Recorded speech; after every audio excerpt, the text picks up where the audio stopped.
Baik, shalom. Eh, Selamat pagi, siang, sore, dan malam, dan selamat beraktivitas hari lepas hari.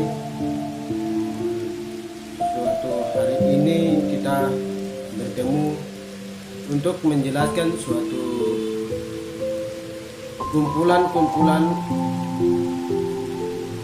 orang tempat untuk kita belajar dalam kehidupan sehari-hari.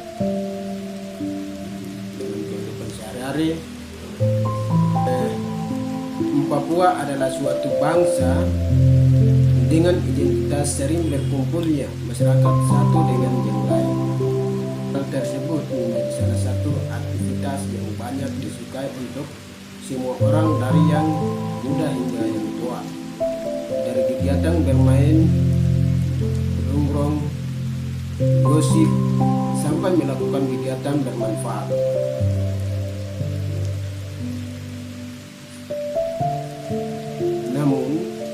Kegiatan yang selalu dilakukan untuk memajukan suatu bangsa ke depan dengan tujuan yang tepat, dengan bermaksud yang adil dan kebenaran.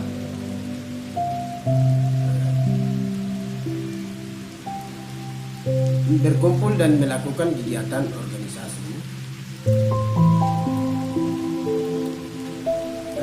Di antara aktivitas-aktivitas yang dilakukan, ada sebagai manusia yang dapat dibilang sebagai makhluk sosial, yang mana tidak akan pernah bisa hidup tanpa adanya bantuan dari manusia lainnya. Dengan kata lain, kita butuh kerja sama yang saling melengkapi antara kelebihan dan kekurangan seorang, sehingga tujuan yang tadinya hendak kita capai dapat terwujud dengan mudah.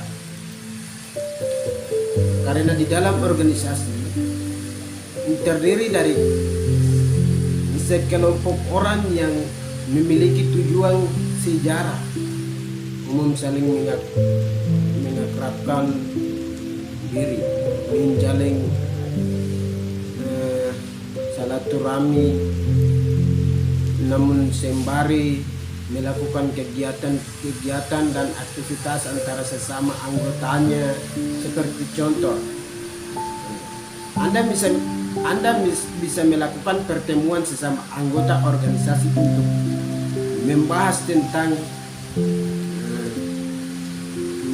tentang melakukan suatu kegiatan yang membahagiakan sebanyak orang.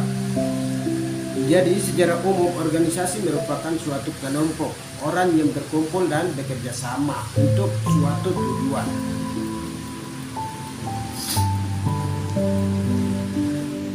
Dengan adanya organisasi, Anda dapat menambah pengetahuan dan wawasan Anda serta dapat membangun kepribadian serta emosional intelijen Anda lebih baik.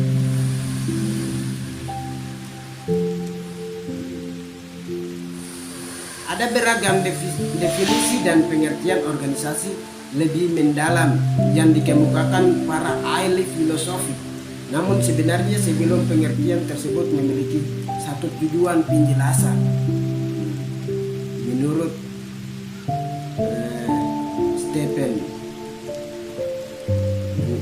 Stephen, pengertian organisasi adalah kesatuan entiti sosial yang dikoordinasikan secara sadar dengan sebuah batasan yang relatif dapat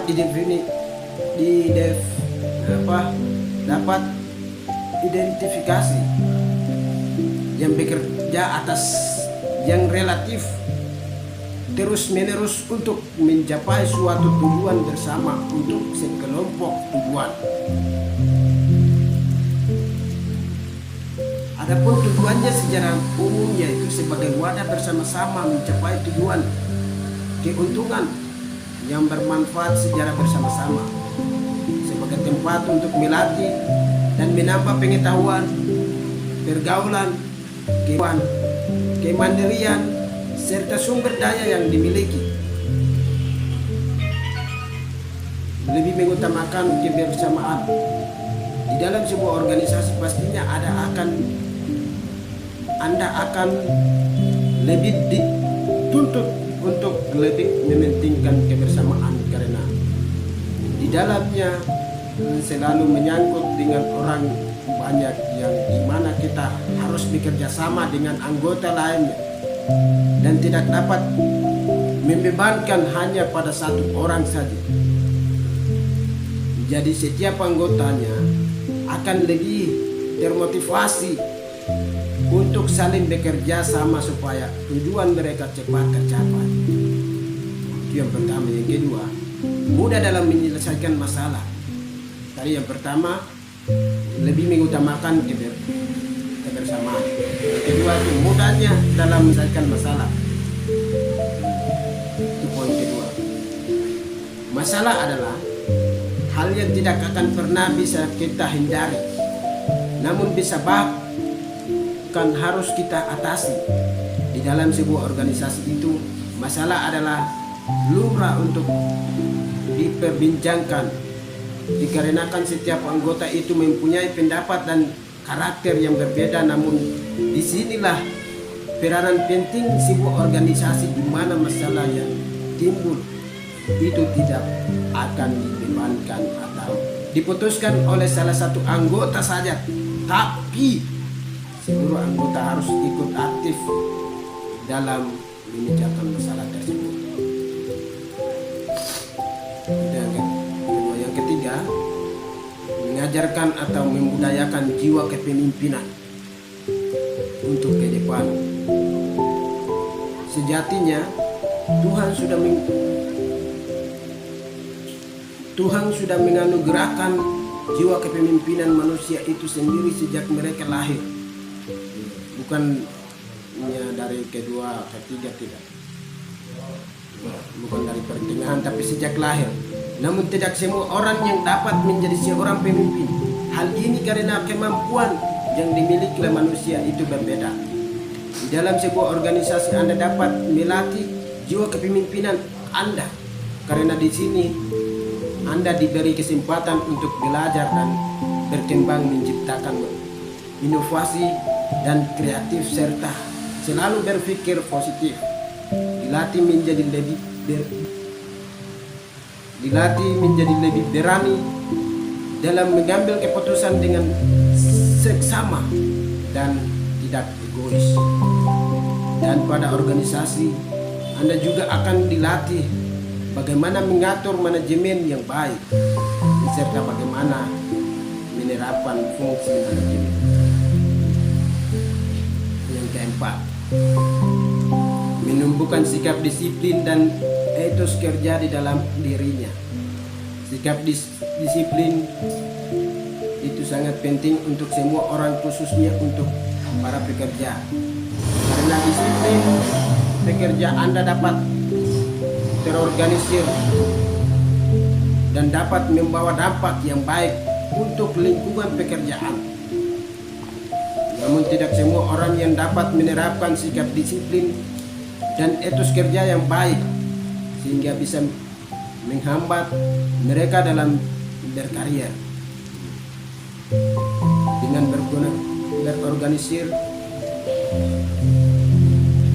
Anda dapat menumbuhkan sikap disiplin dan etos kerja yang baik dalam diri Anda, karena kita akan terlatih dengan sendirinya untuk menempati janji, berkomitmen dan lain sebagainya, untuk menjadikan Anda sebagai seorang yang disiplin dan memiliki etos kerja.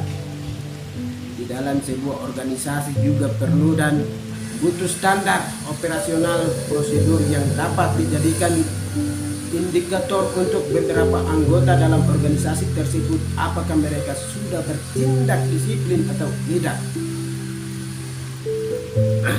Yang kelima, membina emosional intelijen. Selain kepribadian Anda yang dapat terbentuk menjadi lebih baik, organisasi juga dapat membina atau membentuk emosional intelijen Anda, sehingga Anda akan lebih percaya diri dalam bersosialisasi. Yang keenam, menambah pengetahuan dan wawasan psikologi. Dalam organisasi juga menambah pengetahuan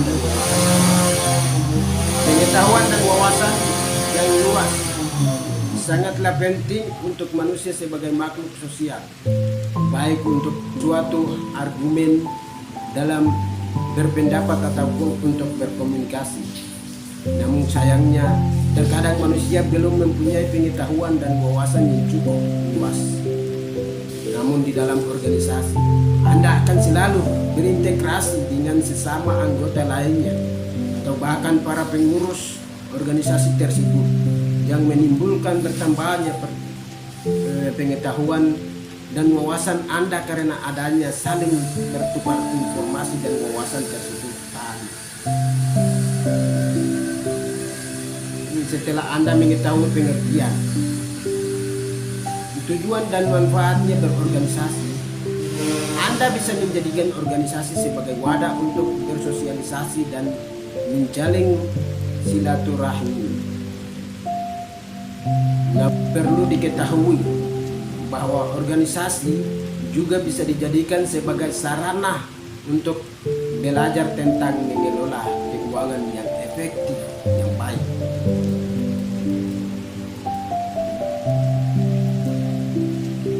Dan organisasi juga membutuhkan kondisi finansial yang catatan keuangan yang transparan dan rapi agar bisa diketahui oleh seluruh anggota organisasi. Namun untuk merealisasikan hal tersebut perlu adanya satu sistem yang dapat membantu pembukuan keuangannya. Apalagi sistem itu dengan mudah diakses. Sistem itu dengan diakses, mudah digunakan dan harga yang terjangkau, mengingat kondisi finansial organisasi berbeda dengan kondisi finansial sebuah perusahaan atau korporasi. Semua keinginan tersebut akan menjadi tidak sekedar mimpi belaka, karena untuk merealisasikan perlu adanya sistem software accounting bernama Harmoni. Solution yang mampu membantu Anda menjadikan pembukuan yang lebih rapi, mudah digunakan dan transparan. Penasaran bagaimana kehebatan Harmoni tersebut bekerja membantu Anda daftar diri dengan orang yang teguh, tegas, kebenaran, dan aktif dan efektif.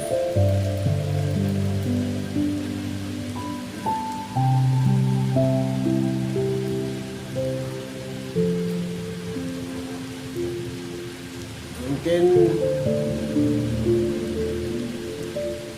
tujuan daripada organisasi kita ketahui bersama-sama.